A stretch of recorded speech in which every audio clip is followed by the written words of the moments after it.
The baby finally fell asleep on my chest a little after 2 in the morning. He was 3 weeks old, heavy and warm, like a tiny heater. I was stuck on the couch because the second I tried to stand, he would jerk his whole body, startle himself awake, and scream like I had betrayed him on purpose. The living room smelled like old milk and warm laundry. The only steady sound was the dishwasher humming, as if it was proud to be useful without anyone cheering it on. My hair was twisted into the kind of knot that says I stopped trying to look cute a long time ago. My shirt had a wet patch from leaking milk, which felt like my new identity. My back hurt in a way that made me feel older than I was. My phone lit up on the coffee table with another message from my husband. I did not even have to read it to know the mood. We had been living inside the same fight for weeks. The message said we need to talk tomorrow about this whole situation. I cannot keep feeling ignored. Ignored. Like I was doing it on purpose. Like I was a stranger walking past him again and again. Not like I was a woman who had just carried a baby for 9 months while doctors said words like high risk in calm voices that made my stomach drop. Not like I had spent months worrying about swelling, blood pressure, and every appointment that felt like a warning. I stared at the screen. Heat rose in my chest, that mix of embarrassment and anger. One part of me still wanted to explain myself, like I was applying for his approval. Another part of me wanted to throw the phone into the sink and pretend it did not exist. I did neither. I just sat there, trapped under a sleeping newborn, staring at the glow of my screen like my whole life had shrunk to one couch cushion and one small light. He started complaining about intimacy before I was even cleared after birth. It was not sweet. It was not I miss you. It was sulky and transactional, the kind that makes your skin crawl. He sighed dramatically when I said I was sore. He rolled his eyes when I said I was exhausted. He muttered that other wives manage, like I was failing a basic requirement of marriage. I tried being gentle. I tried being factual. I tried making jokes to keep it from becoming a war. Nothing worked, because the truth was simple and ugly. He wanted what he wanted, when he wanted it. My body could cooperate or get blamed. When we decided to have another baby, he talked like we were adding something cute to our life, like buying a new couch, not creating a whole human being. He said a baby would bring us closer, a phrase that should probably come with a warning sign. Being closer would have required him to show up. Instead, my pregnancy turned into non-stop medical trouble. Our home became a low-level emergency that never stopped humming. I was always managing something, always bracing for the next test, the next appointment, the next call. Some days my heart would race for no reason. I would sit on the edge of the bed, breathing slowly, telling myself I was fine. In the same moment, my husband would ask what we were having for dinner like we lived on different planets. He did those quick check-ins, asking if I was okay with a flat voice, like he was checking a box. If I tried to tell him I was scared, he got uncomfortable and changed the subject, as if my fear was rude. Then the baby came, and I did not bounce back. I did not glow. I did not feel blessed and magical. I felt wrecked. Not in a dramatic movie way. In the boring, humiliating way. Still bleeding. Still sore. Still swollen. Trying to walk like nothing happened. Everyone acting like I should be grateful and quiet because the baby was here. The baby needed me constantly. The older kids needed me constantly. The oldest was 7, then 5, then 3. 3 sets of little needs stacked on top of a newborn.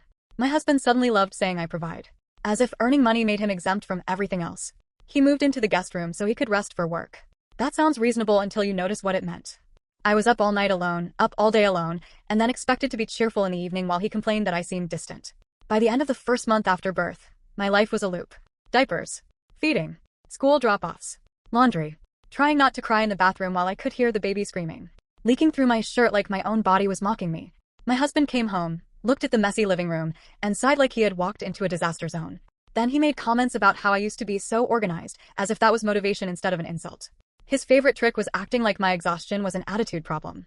If I looked tired, he said I was negative. If I asked for help, he said I was nagging. If I shut down, he said I was cold. Nothing I did was right. The story was always that I was the reason he felt unhappy. I noticed how convenient that story was. It required him to change nothing. His mother did not help. She had a slow, picky dislike for me that hid behind concern. When I was pregnant, she told me to make sure I took care of my husband too, in a sweet voice, like she was sharing a helpful recipe. After the baby arrived, she started saying men need attention. She said it right in front of him like she was cheering him on. One day she looked at my postpartum belly and said I should make sure I did not let myself go. Then she laughed like it was harmless. My husband laughed too. I stood there holding the baby, feeling that familiar sting of being ganged up on in my own life. Money became another quiet weapon. He never called it control. He called it being responsible. Being responsible meant I had to justify spending on anything, even things for the kids, while he spent freely when it benefited him. If I bought groceries, he studied the receipt like a detective. Why did I pick one cereal instead of another? Why did I buy extra fruit? Why did I buy wipes that were not the cheapest? As if wipes were luxury. As if my sanity was worthless. If he went out with friends, it was stress relief, networking, and he deserved a break.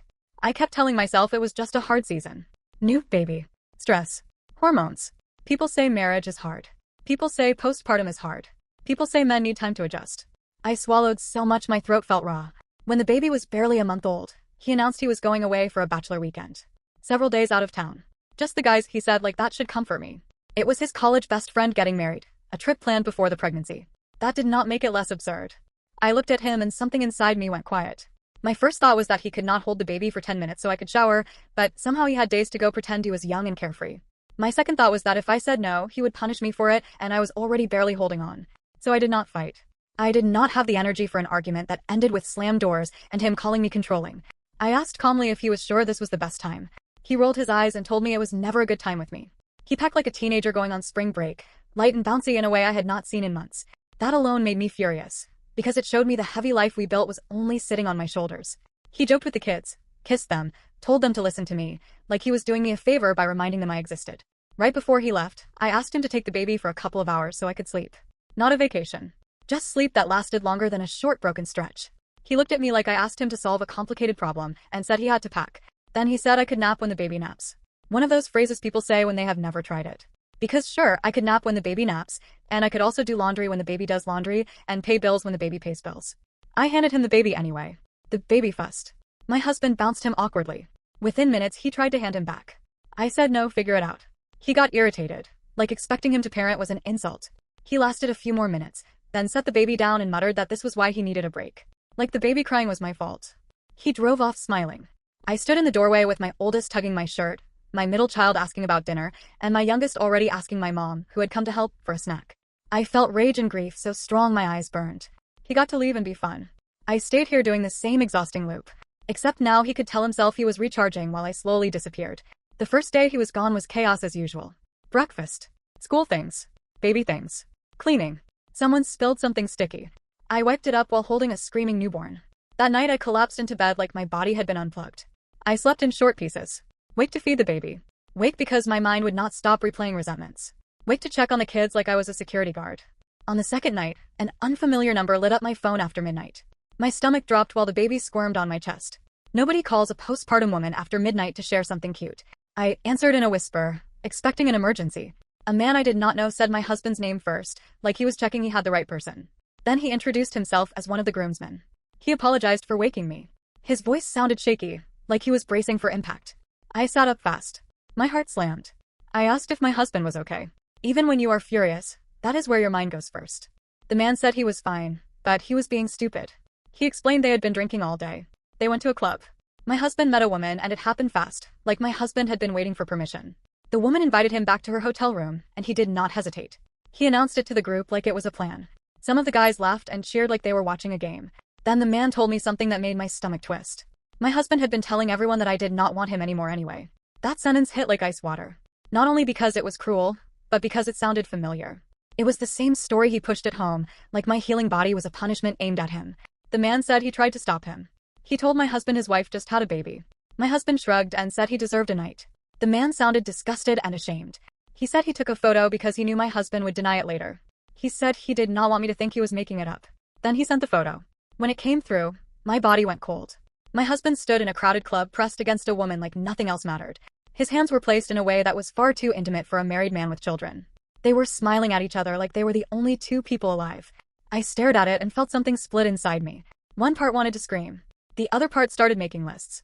I opened our bank account on my phone and scanned transactions like my life depended on it. Charges from bars and restaurants and expensive-sounding places. He was spending money like he was free. Like I was not at home counting pennies while he studied grocery receipts. He could throw money at fun. But if I bought diapers without permission, it would have been a lecture. The baby started crying again. I held him and stared at the photo and thought, you have no idea what kind of mess you were born into. Then I got angry at myself for thinking that. The baby was not the mess. The mess was my husband. The baby was born into me, and I could still be solid. That promise rose up quietly inside me. Not dramatic. Just survival. After the call, I tried to phone my husband. Straight to voicemail. Again. Each ignored call felt like another confirmation. He was not just making a mistake. He was choosing to be unreachable.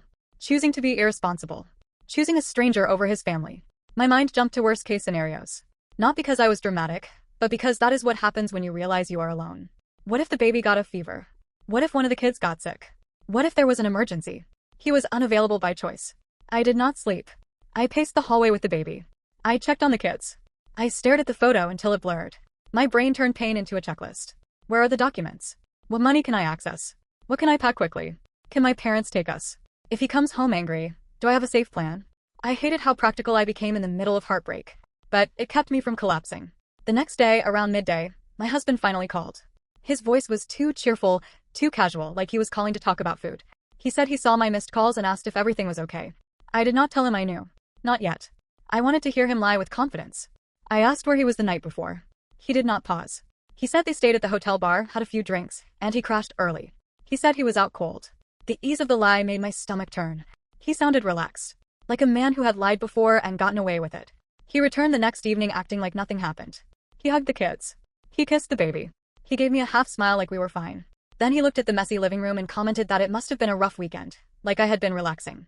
I told him I knew he went to a hotel with a woman. His face flickered with panic for a moment, then smoothed out. He laughed like I was ridiculous. He said no, he did not, and told me not to lie. My voice shook, which annoyed me because I wanted to be calm and icy. He leaned back and crossed his arms and said I was paranoid. Then he used the old tricks. He called me unstable, irrational. He suggested postpartum was messing with my head. He spoke in a concerned tone like a caring husband, not a man trying to erase his own behavior. For a second, my exhausted brain did the horrible thing and wondered if he was right. Postpartum can make you doubt everything. Then I remembered the photo. The groomsman's voice. My husband telling people I did not want him anyway. Something hardened inside me. I showed him the photo. His face went pale. Then he scoffed and claimed it was just dancing.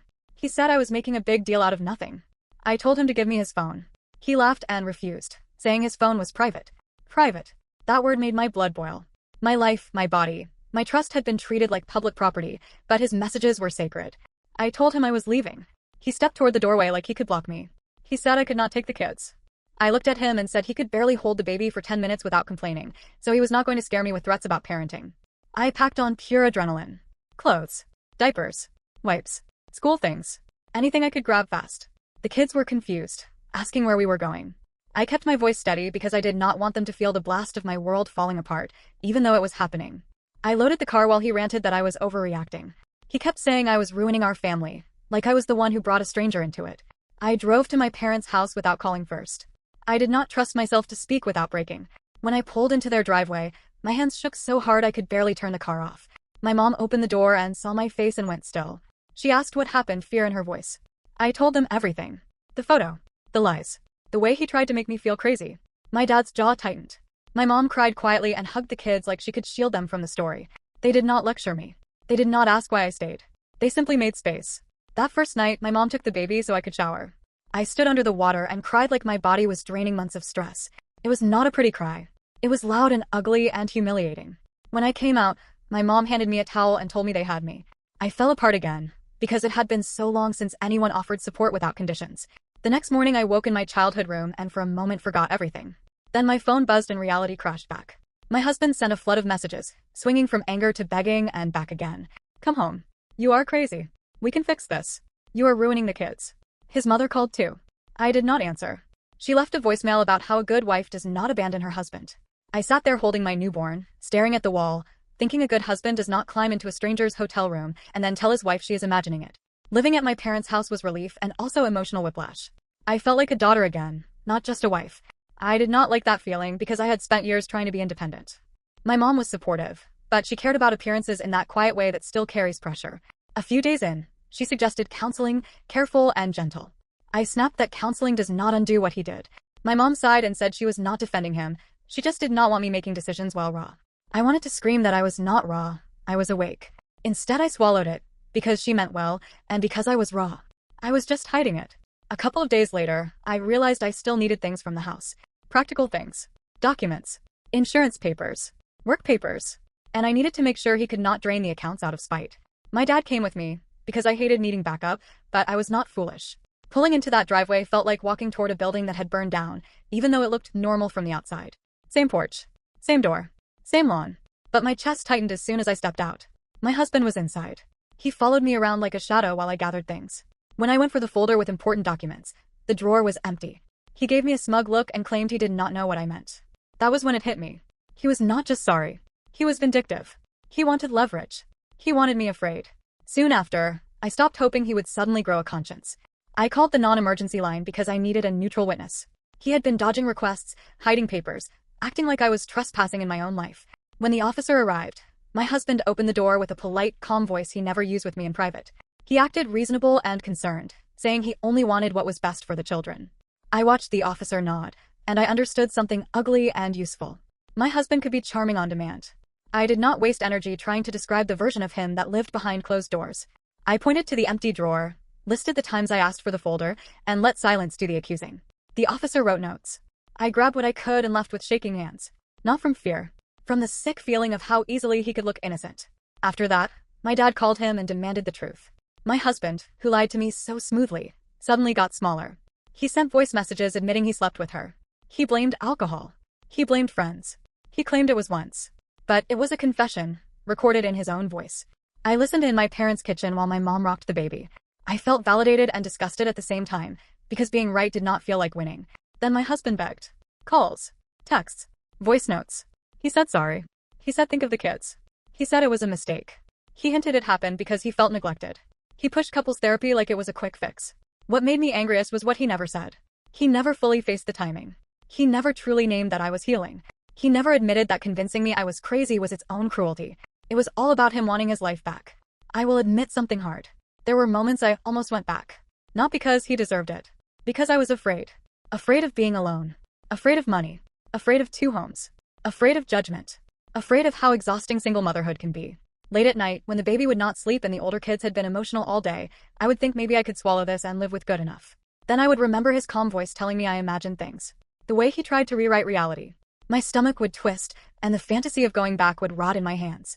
I agreed to meet him once in a neutral place, because I needed to look him in the face and say no with my full body, not just through a phone. We met in a simple coffee shop. He arrived early like he wanted credit for being responsible. He wore a sad expression and started with apologies. Then, almost immediately, he tried to split the blame. He said things had not been good between us for a while. There it was. The hook. I told him things were not good because I was drowning and he was treating sex like a bill I owed. He winced like I was being cruel. He said he felt rejected. I said I felt abandoned. I felt like a single mom while married, and then he chose to act single for real. He started explaining it was the guys, the drinking, one stupid night. I cut him off. I told him he did not trip into a hotel room. He did not accidentally tell people I did not want him. He did not accidentally try to convince me I was hallucinating. He expected me to soften. I did not. He offered therapy, promises, new behavior. It all sounded like a performance meant to erase consequences, not a real change built slowly. Then he said if I came back, we could put it behind us. Something snapped in me. He wanted forgiveness like a reset button. He wanted comfort, not accountability. I told him he did not get to erase his choices just because he was tired of the results. He accused me of punishing him forever. I told him I was protecting myself. He leaned forward and said he needed me. The way he said it was not love. It was dependency. Like he realized the house and kids did not run by magic. I stood up and told him if he wanted to be better, he could be better for the kids, not as a way to pull me back in. Then I left. I cried in my car in the parking lot. Not because I missed him, but because I was mourning the life I thought I had. Not long after that, he called with news that made my skin go cold. He told me he had a sexually transmitted infection and I needed testing right away. He delivered it like a boring task, like reminding me to renew something, not like he had risked my health after betraying me. My mind went straight to my baby, to breastfeeding, to the fear of what his selfishness could have placed on my body. I called my doctor, begged for the soonest appointment, and sat in the exam room feeling like my chest was full of bees. The doctor explained what I later learned again and again. Timing is not always neat. Some infections do not follow a tidy calendar. You cannot always point to one night and say that is when it happened. Waiting for results was its own kind of torture. I still packed lunches and wiped counters while panic screamed in the background. My results came back negative. I cried from relief, then cried from rage, because I realized that if I had not discovered the cheating, he would have kept sleeping with me like nothing happened. He would have kept risking my health while acting offended if I asked questions. That was when I stopped thinking of this as only cheating. It was also disregard. It was also danger. It was also control. His family pressed harder after that, as if his diagnosis turned him into a victim. His mother said he was sick and I was abandoning him, like I was his nurse and not the woman he betrayed. Some relatives said men make mistakes, and I was breaking up a family over a slip. Someone even hinted I was partly responsible because I had not been there for him. I stared at that message and laughed, because sometimes laughter is the only thing that keeps you from screaming. I blocked numbers. I stopped answering. I told them once that communication about the children had to be in writing and had to be respectful. His mother did not stop. She started showing up, ringing my parents' bell like she owned the place, leaving voicemails about duty and marriage, arriving during kid pickups as backup for her son, trying to corner me with speeches about family values. It was relentless. Even leaving did not feel like escape. The kids asked questions in the innocent way that breaks you. Are we staying here forever? Did Dad do something bad? I told them the truth in simple pieces. Their dad made choices that hurt me. I needed space to keep everyone safe and calm. None of it was their fault. I repeated that part again and again because children blame themselves for storms they cannot control. My husband kept trying to get me alone. He asked me to come outside for a second, like I was a teenager. When I refused, he sent messages saying I was dramatic, humiliating him, ruining the kids. One night he wrote that the kids would hate me for this. That was when something in me turned into quiet disgust. Threatening a child's love is what weak people do. I opened a bank account in my own name and switched my paycheck to it. I felt guilty doing it, which is ridiculous, but that is what slow control does. It teaches you to feel guilty for breathing. I moved enough money to survive. Groceries, gas, childcare. He noticed and accused me of stealing his money. My dad told me to keep everything in writing. So I did, even when it felt cold. Sometimes cold is what keeps you from being dragged back into chaos. The practical side of postpartum kept colliding with legal survival. I sat in medical appointments answering questions about pain and bleeding and mood while my phone buzzed with people demanding I fix their discomfort. A nurse asked if I felt safe at home. I said yes. But the truth was home had become an idea, not a place. I was rebuilding it in a spare bedroom. My husband tried apology theater. He showed up with baby supplies and a sad face like he was auditioning for Devoted Father. He asked to come inside. My mom wanted to be polite. I had to stop her. No, not inside. He looked shocked that he could not walk through the door and claim the story again. He kept saying it was a mistake. I kept thinking that mistake was too small a word. His choices were deliberate. His lies were deliberate. His attempt to erase reality was deliberate. I also realized how much he relied on me to manage him. When he felt embarrassed, he needed me to soothe him. When he felt guilty, he needed me to reassure him. When he felt angry, he needed me to calm him down so he could pretend he was not out of control. Without me doing that work, he did not know where to put himself. So he kept trying to push his way back in. The kids saw more than we wanted. One day my oldest asked if I was going to be okay. I had to look away so they would not see my face, because hearing your child carry your worry feels like failure, even when you are making the safest choice. I built routines like they were my religion. Same breakfast flow. Same school prep. Same quiet time after dinner. Baths. Stories. Baby schedule. Routines told the kids their world was changing, but it was not collapsing. My husband hated routines because routines expose inconsistency. He showed up late. Promised fun. Cancelled later. The kids' faces fell, and my anger shifted into something sharper. Cheating broke my heart. Breaking the kids' safety broke something sacred. I contacted a lawyer because I needed reality and paperwork. I needed rules that did not bend to his mood. Once the divorce process started, he swung between sweet and hostile. Sweet one day, cruel the next. Like mood swings were a negotiation strategy. I stopped trying to decode it. I started trying to document it. My lawyer was blunt. Do not try to win emotionally, win legally. Keep things simple. Do not argue in circles. I did not become perfectly calm. I cried in my car. I typed messages and deleted them. I spiraled at night rereading texts like I was searching for a way to make it feel less humiliating. But slowly, I stopped chasing emotional closure from someone who benefited from keeping me confused. The process dragged. Meetings in bland offices. Conversations that were really performances. My husband acted calm in public. Concerned. Reasonable. The mask he could put on whenever he had an audience. In rooms with rules, his tricks worked less. A mediator asked for specific examples when he tried to call me unstable. He had none that held up under normal questions. Tired and hurt are not crimes. Postpartum is not madness. And a photo from a club does not vanish just because a man speaks gently. Eventually, the discussions became schedules and logistics. Parenting time. Support. Communication rules. I learned to keep exchanges public. I learned to say if it is about the kids, put it in writing. I learned to give him nothing he could twist. I also learned something painful. He truly thought I would stay. He believed my exhaustion meant I had no options. He believed I was too tired to leave. He was wrong. I found a small place for the kids and me. Not fancy. Not a movie-style fresh start. Just safe. Just mine. The first night I stood inside with my baby on my shoulder and listened to the quiet. No footsteps. No slammed doors. No demands. Just the hum of appliances and my baby's steady breathing. I was not magically healed. I was not suddenly happy. But I could take a full breath without needing permission. And after months of feeling trapped inside someone else's version of reality, that breath felt like the beginning of my life coming back.